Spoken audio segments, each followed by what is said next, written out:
अशरीरी अनुभव में जाने से क्या होता है, कैसा महसूस होता है। कल ही एक साधिका ने जिक्र किया था कि जब ध्यान में मैं डूबती हूँ, अचानक ऐसा लगता है कि ऊपर तैर रही हूँ आकाश में, शरीर से बाहर, और फिर जब वापस आने के लिए कहा जाता है तो मुझे अचानक शरीर में झटका सा लगता है और फिर मैं अपने शरीर में महसूस करती हूँ। तो एक अनुभव तो ये है, उड़ने जैसा, तैरने जैसा, हवा में फ्लोटिंग, जैसे गैस का गुब्बारा ऊपर उठ जाता है, ऐसे कुछ ऊपर उठ गया। एक दूसरा अनुभव भी इसी में होता है, ऐसा लगता है कि मैं नीचे गिर रहा हूँ, जैसे किसी खाई में, अतल खाई में गिरता ही जा रहा हूँ। ये दोनों अनुभव एक ही प्रक्रिया से उत्पन्न होते हैं। एक उदाहरण से समझें, ये दो हथेलियाँ हैं, अगर इन दोनों के बीच की डिस्टेंस बढ़ रही है तो हम दो पर्सपेक्टिव से इसको देख सकते हैं। एक, हम ये महसूस कर सकते हैं कि ये वाली हथेली ऊपर जा रही है, और हम ये भी महसूस करते हैं कि ये वाली हथेली नीचे जा रही है। तो तथ्य यह है कि दोनों के बीच की दूरी बढ़ रही है। अब हम किस दृष्टिकोण से उसको पकड़ेंगे, तो उड़ने जैसा भी लग सकता है और गिरने जैसा भी लगता है। कई लोगों को ये सपना बारंबार रिपीट होता है, उड़ने का या गिरने का। यह सपना नहीं है, यह वास्तविक घटना है जो गहरी नींद में, क्योंकि गहरी नींद में हम परम विश्राम पूर्ण होते हैं, टोटली रिलैक्स्ड, इसलिए हमारा सूक्ष्म शरीर स्थूल शरीर से अलग हो जाता है। हम जितने तनावग्रस्त होते हैं हम उतने बॉडी ओरिएंटेड हो जाते हैं, शरीर से ग्रस्त हो जाते हैं, और जितने हम रिलैक्स होते हैं उतने ही हम अपने देह से पृथक महसूस करने लगते हैं। तो गहरी नींद में यह घटना बारंबार घटती है, और इसलिए जिस व्यक्ति को उड़ने अथवा गिरने का स्वप्न आता है वो रिपीट होता है, फिर कुछ दिन बाद आएगा, फिर कुछ दिन बाद आएगा। और बचपन में तो सबको आता है, करीब करीब नियमित रूप से आता है, क्योंकि बच्चे बिल्कुल रिलैक्स्ड हैं, वो वास्तव में गहरी नींद में चले जाते हैं, अशरीरी बोध में पहुंच जाते हैं। फिर जैसे जैसे उम्र बढ़ती जाती है, 12-13 साल की उम्र के बाद सेक्सुअल मैच्योरिटी आने के साथ भौतिक काया से हमारा तादात्म्य बहुत गहरा हो जाता है। फिर यह घटना कम घटती है, फिर भी कभी कभार घटती ही घटती है, टोटल रिलैक्सेशन में। तो उड़ने का अनुभव हो सकता है, गिरने का अनुभव हो सकता है। एक अनुभव है विस्तीर्ण होने का, फैलने का, क्योंकि भौतिक काया की तो सीमा है, एक रूप है, एक खास आकृति है। समझो 5.5 फुट का है तो वो 5.5 फुट का ही है। सूक्ष्म काया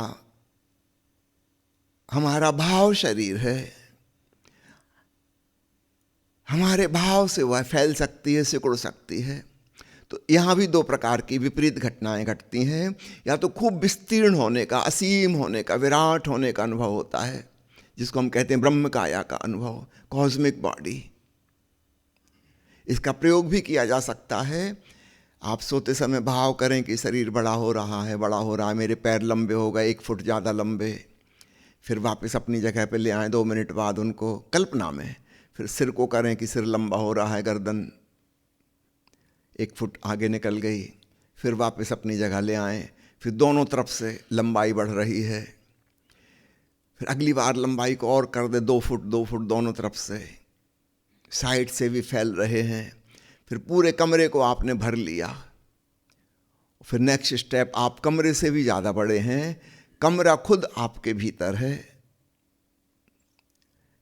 ऐसा अनुभव हो सकता है। इसको प्रयोग करके हम भाव से क्रिएट भी कर सकते हैं। तो किसी किसी को तो अपने आप होता है, फैलाव का अनुभव बहुत बड़े हो गए। इसका ठीक विपरीत भी होता है, सूक्ष्म बारीक अणुरूप हो गए, बहुत छोटे हो गए। इसको भी प्रयोग से किया जा सकता है। संकल्प पूर्वक आप भाव करें कि मैं सिकुड़ रहा हूँ, छोटा हो रहा हूँ, छोटा हो रहा हूँ, बिल्कुल। तो आप पाएंगे जैसे नारियल की खोल के भीतर सूखी गिरी सिकुड़ के अलग हो जाती है। कुछ ऐसा हुआ, आपकी भौतिक काया आपके बाहर बाहर है परिधि की तरह, और केंद्र में आप सिकुड़ गए, आप छोटे हो गए।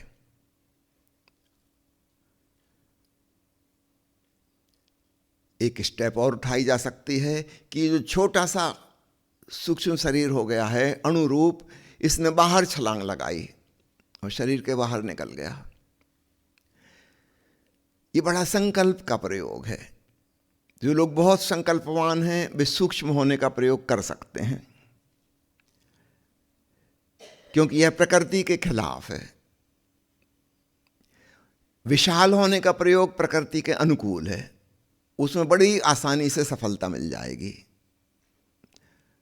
तो मैं निवेदन करूंगा, जो लोग अपने को आपको बहुत विल पावरफुल वाला मानते हो, वो सूक्ष्म होने का प्रयोग करें, बिल्कुल अणुरूप हो जाएं।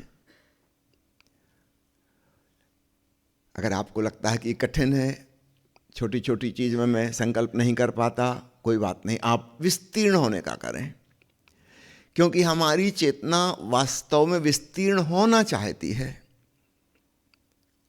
ये उसका स्वभाव है। अस्तित्व को नाम दिया हमने ब्रह्मांड। ब्रह्म का मतलब होता है फैलता हुआ। तो वैज्ञानिकों ने तो लगभग 100 साल पहले पता लगाया एक्सपेंडिंग यूनिवर्स का।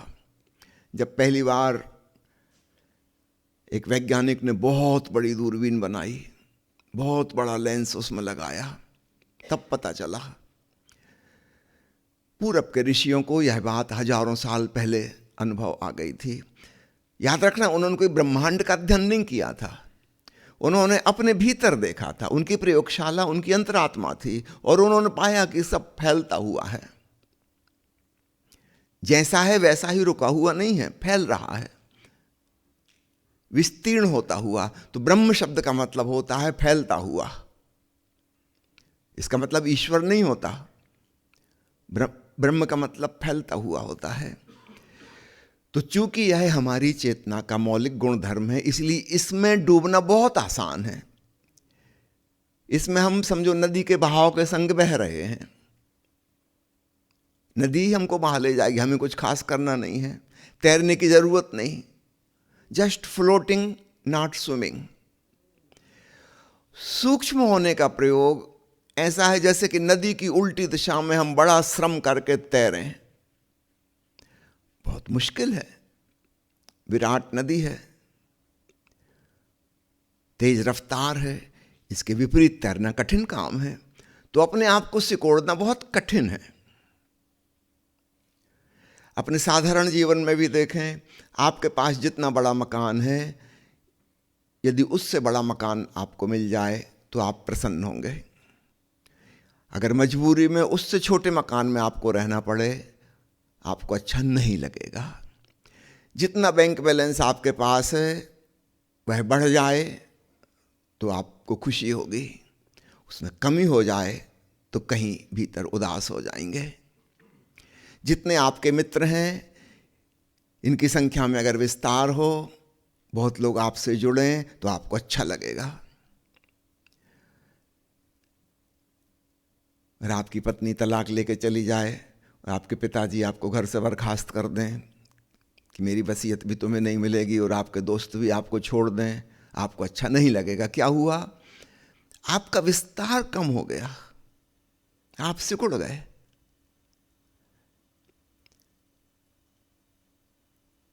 सिकुड़ना हमें अच्छा नहीं लगता।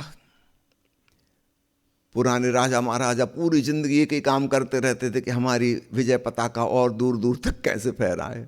मरें चाहे जिएं, चाहे हजारों की जान ले लें, अपनी गंवा दें, मगर राज्य की सीमा का विस्तार करना है। क्यों ये पागलपन सवार विस्तार करना है? वो हमारी चेतना का गुण है, विस्तार करना। तो वो सहज रूप से हम अपने जीवन में भी देख सकते हैं। अब इसी से संबंधित सवाल एक मित्र ने पूछा है, प्रेम क्या है? प्रेम फैलाव का, जुड़ाव का, लगाव का अनुभव है। इसलिए प्रेम की भाव दशा में हम अपने आप को फैलता हुआ महसूस करते हैं, जैसे हम अस्तित्व से जुड़ गए। चाहे एक व्यक्ति से, चाहे 10-5 लोगों से, लेकिन घटना वही है, फैलाव की, विस्तीर्ण होने की। और जब हम प्रेम की दशा में होते हैं, हम विश्रामपूर्ण और शांत और शिथिल होते हैं। तो रात नींद में जो होता है, गहन विश्राम में चेतना फैल जाती है, ऊपर आकाश में मंडराने लगती है। लगभग ऐसी ही घटना गहन प्रेम के क्षणों में होती है। हम हृदय के तल पर होते हैं, विचार बंद हो जाते हैं, तर्क बुद्धि काम नहीं करती, एक फीलिंग, और फीलिंग में ये महसूस होता है कि हम दो नहीं हैं, जैसे किसी तल पर एक हो गए, एक अद्वैत की प्रतीति। निश्चित रूप से यह फिजिकल घटना नहीं है, शरीर के तल पर तो दो दो ही रहेंगे, एक नहीं हो सकते। मन के तल पर भी हम दो नहीं हो सकते। मन में इतनी भिन्नता है, इतने विचार भेद हैं, इतने मतभेद हैं, 50 साल भी पति पत्नी संग रहें लेकिन उनके मतभेद खत्म नहीं होते। तो मन के तल पर हम एक नहीं हो सकते, पिता पुत्र एक नहीं हो सकते। मन इतने भिन्न भिन्न हैं, विचार मिल ही नहीं सकते। मन का काम झगड़ा करना है, प्रेम करना नहीं है। एक सज्जन ने आके पूछा ओशो से कि मेरी पत्नी पता नहीं कैसी औरत है, इसको मैं समझ ही नहीं पाता। ओशो ने कहा, पत्नी कोई पहेली नहीं है कि उसको तुम समझो और हल करो। प्रेम के लिए है, समझने के लिए नहीं। आप समझने की कोशिश क्यों करते हो? अगर हम अपनी खोपड़ी लगाएंगे, तर्क बुद्धि लाएंगे, चिंतन मनन करेंगे, तो याद रखना जो थोड़ा बहुत प्रेम था वो भी नष्ट हो जाएगा। इस बात को खूब अच्छे से याद रखिए। अपने परिवार में, अपने मित्रों के बीच, जिनसे भी हम जुड़े हैं, कृपया करके वहां तर्क वितर्क मतभेद अगर हम लाए तो झगड़ा फसाद होगा और हमारा प्रेम नष्ट हो जाएगा। प्रेम हृदय के तल पर होता है, एक भावना है, वो सोचना विचारना नहीं है।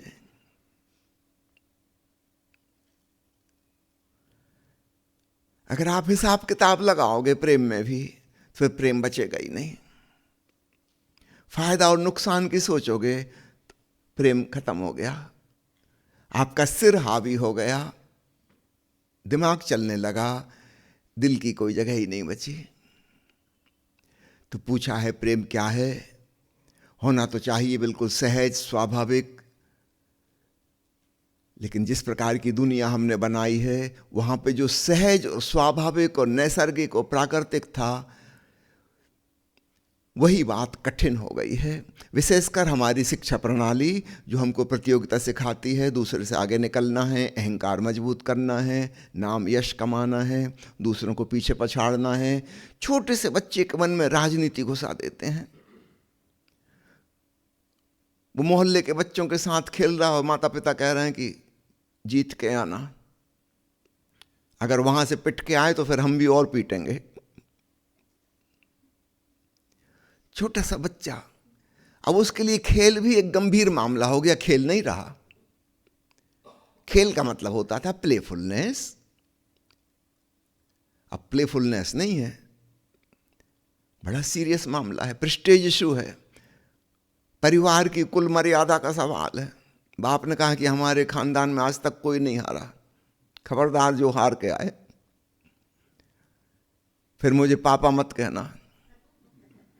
बेटा लौट के आया, बोला कि रामलाल एक गिलास पानी पिला दो, बहुत थक गया हूं। बाप बहुत घबराया, नाम ले रहा मेरा, शर्म नहीं आती? उसने कहा आपने तो कहा था कि हार के आओ तो मेरा फिर पापा मत कहना। छोटे छोटे बच्चों के मन में हमने प्रतियोगिता का, स्पर्धा का जहर भर दिया। आगे निकलो, आगे निकलो, आगे निकलो। याद रखना, जब हम किसी के आगे निकल रहे हैं फिर हम उसके प्रति मैत्रीपूर्ण नहीं हो सकते। वही तो हमारा शत्रु है, इसी को तो पीछे पछाड़ना है।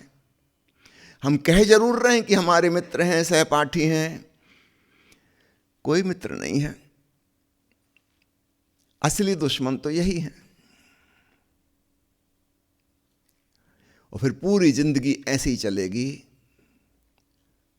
बिल्कुल निकट के लोग भी हमारे निकट के शत्रु हैं, इनसे आगे निकलना है, इनको पीछे पछाड़ना है, और वो भी यही सोच रहे हैं। आपने एक फिल्म देखी होगी शायद, अभिमान, उसमें अमिताभ बच्चन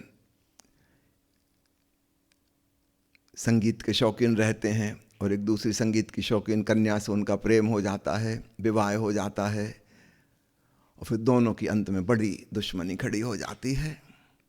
एक ही क्षेत्र में है कंपटीशन शुरू, प्रोफेशनल जेलसी शुरू। किसको ज़्यादा नाम मिलता है, किसको ज़्यादा यश मिलता है। चूँकि मैं डॉक्टर हूँ, मेरे बहुत से मित्र परिचित हैं डॉक्टर, जिन्होंने डॉक्टर से शादी कर ली। हो सकता है प्रोफेशनली सक्सेसफुल, उनके अस्पताल अच्छी चलती है, पैसा ज़्यादा कमाते हैं, लेकिन उनका पारिवारिक जीवन बिल्कुल ध्वस्त हो जाता है।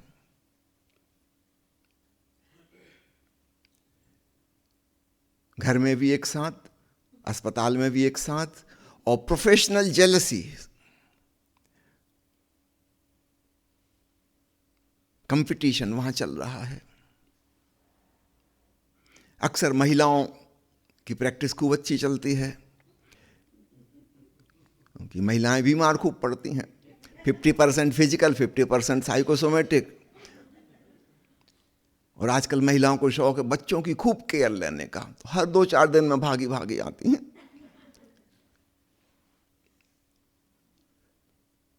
निश्चित रूप से लेडीज डॉक्टर ज़्यादा चलेंगी, वो हमेशा पति देव पे चिढ़ती रहेंगी, तुम करते क्या हो, बैठे बैठे मक्खी मारते रहते हो, कम से कम बर्तन ही धो दो किचन में जाकर, कोई मरीज तो तुम्हारे पास आता नहीं।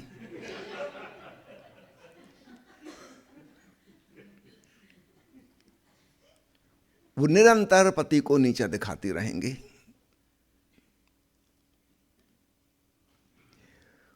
ऊपर ऊपर से आर्थिक रूप से बड़े फायदे में हैं, मगर हार्दिक रूप से बड़े नुकसान में चले गए, बड़े नुकसान में चले गए। और एक दूसरे की गलतियां निकालेंगे। मान लो पति बीमार है, वो क्लिनिक में नहीं आया, उसकी पत्नी ने वो वाले मरीज देख लिए जो पति को दिखाने आए थे, तुम ये दवाई खा रहे थे, अभी तक कैसे बच गई, यही आश्चर्य है। भाड़ के फेंक देगी प्रिस्क्रिप्शन। डायग्नोसिस ही गलत है ना। अब भीतर जाकर पति पे कहर बरपा देगी, तुमको डायग्नोसिस भी करना नहीं आता, मेडिसिन भी ठीक नहीं, लिखाई कैसी तुम्हारी। वो केमिस्ट कुछ की कुछ दवाई दे देता है। आपस में कंपटीशन चलेगा। अब प्रेम बड़ा मुश्किल है। जहां कंपटीशन आ गया वहां कहां प्रेम, वहां तो प्रतियोगिता शुरू हो गई। सावधान। इसलिए यह सवाल पैदा होता है कि प्रेम क्या है। आज से 200-300 साल पहले यह सवाल पैदा नहीं होता था, सब लोगों को पता ही होता था प्रेम क्या है।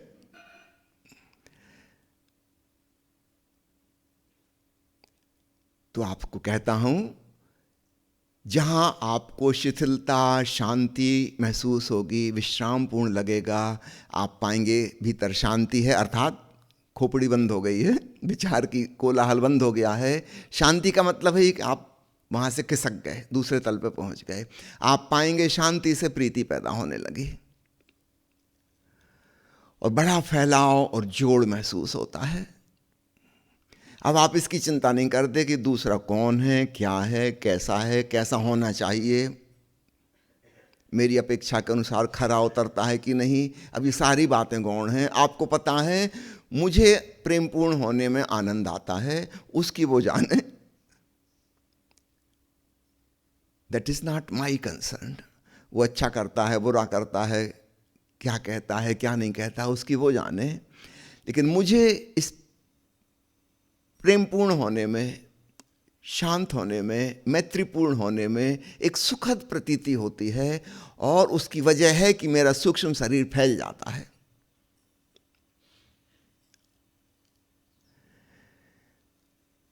सच पूछो तो सकारात्मक और नकारात्मक भावना की परिभाषा हम कर सकते हैं। नकारात्मक नेगेटिव इमोशन वो है जिसमें हम सिकुड़ जाते हैं। जब आप किसी से घृणा करते हैं, उसके खिलाफ कुछ षड्यंत्र रचते हैं, उसका नुकसान होगा कि नहीं होगा वो तो भगवान जाने, मगर आपका तो अब भी हो ही गया। आप सिकुड़ गए, आप पत्थर दिल हो गए, आपने अपना तो अहित कर ही लिया।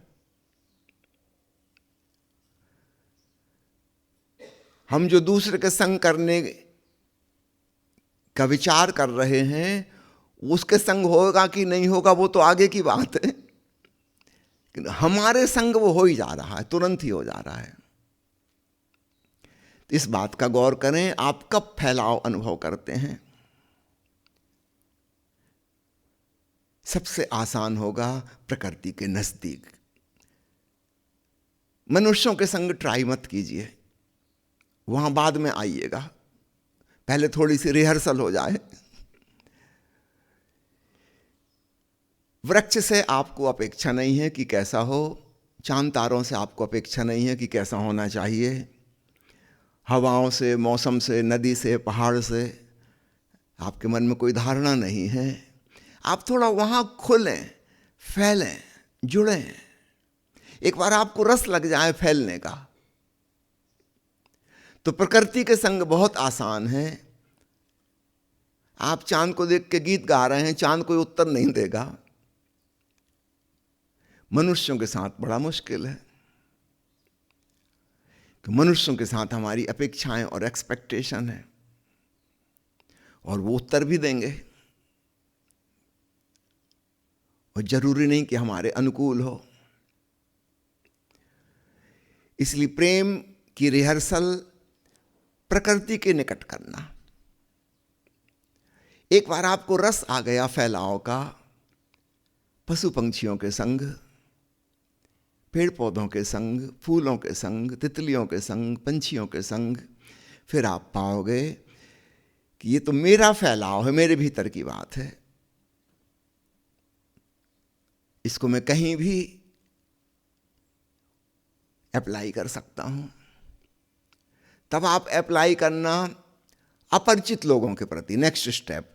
अभी परिचितों पे नहीं आना, क्योंकि वहां पुरानी कहानी आपकी जुड़ी है दुश्मनी की, वहां आप इतनी जल्दी रिलैक्स नहीं हो पाओगे। आप ट्रेन में सफ़र कर रहे हो, 4 लोग और मौजूद हैं कंपार्टमेंट में, आप उनके साथ ज़्यादा रिलैक्स हो सकते हो।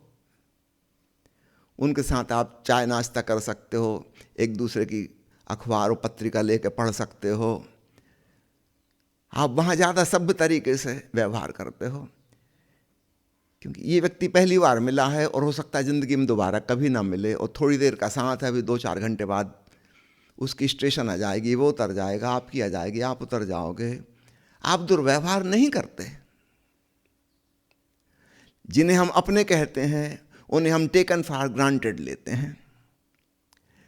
अभी बच्चू कहाँ जाएगा, अरे मेरे पिताजी ने इतना दहेज दे के शादी करवाई है,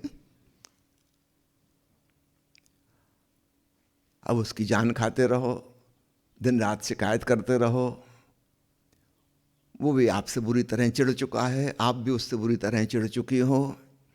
यहाँ पे जरा मुश्किल होगा प्रेमपूर्ण होना, यहाँ तो शांतिपूर्ण होना ही मुश्किल है, प्रीति तो आगे की स्टेप है। इसलिए मैंने कहा पहले अपरिचित लोगों के प्रति, प्रथम नंबर प्रकृति, दूसरे नंबर मनुष्यों में अपरिचित लोग, आप उनके साथ प्रेमल हो, मैत्रीपूर्ण बनो, क्योंकि वहां से बदले में कुछ लेने की भी भावना नहीं है। निकट के लोगों के साथ हमारा लेन देन का व्यवहार है सशर्त, कंडीशनल। अगर हम कुछ दे रहे हैं तो फिर हम उसके बदले में ले रहे हैं, चाहे वो तुरंत दिखाई भी ना पड़े। एक माँ अपने बच्चों को प्रेम कर रही है, वो कहेगी बिल्कुल निस्वार्थ है, नहीं, लॉन्ग टर्म इन्वेस्टमेंट है। अगर ये बच्चे बड़े होकर आपकी इज्जत नहीं करेंगे, आपकी सेवा नहीं करेंगे, तो आप बहुत नाराज होगे। उस समय नहीं लग रहा था कि हम इनसे कुछ चाहते हैं। माता पिता सिर्फ दे रहे थे, लेकिन अवचेतन में वो लेने की भावना मौजूद है। और अगर नहीं मिला तो सख्त नाराजगी हो जाएगी। इसलिए मैंने कहा, निकट के लोगों से प्रेम करना लास्ट स्टेप है। जब आप प्रकृति के संग जीत गए, हाथ फैलाव में रहने लगे, अपरिचित लोगों के संग आप रिलैक्स होने लगे, खूब फैल के, तब आप अगली स्टेप उठा सकते हो। जो कठिन है वो है अपने निकट के लोगों के संग। और फाइनल स्टेप, इसके बाद अभी एक और स्टेप बाकी है, वो है स्वयं के प्रति प्रेम। हम इतनी ज़्यादा आत्मनिंदा और आलोचना से भरे हैं, गिल्ट फीलिंग से भरे हैं, अपराध बोध से भरे हैं। हम अपने आप को भी प्रेम नहीं करते। हमारी दृष्टि में स्वयं का कोई सम्मान नहीं है।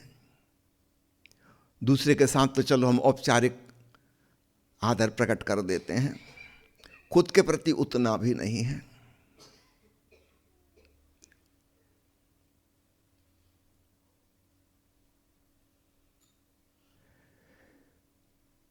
ध्यान में, एकांत में, अपने कमरे में बैठे बैठे स्वयं के प्रति प्रेमपूर्ण हो। एक सेल्फ रिस्पेक्ट, सेल्फ लव की भावना पैदा हो। ये पूरा इंद्रधनुष है प्रेम का।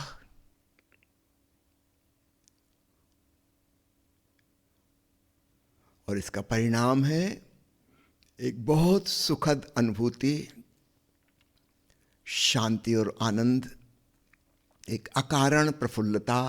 और कारण आप समझ गए, वो है हमारा फैलाव, विस्तीर्ण होना।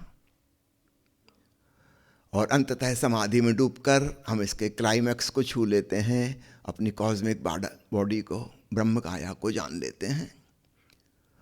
वहाँ भी प्रेम ही काम आता है। इसलिए परमात्मा के प्रति प्रीति का नाम भक्ति।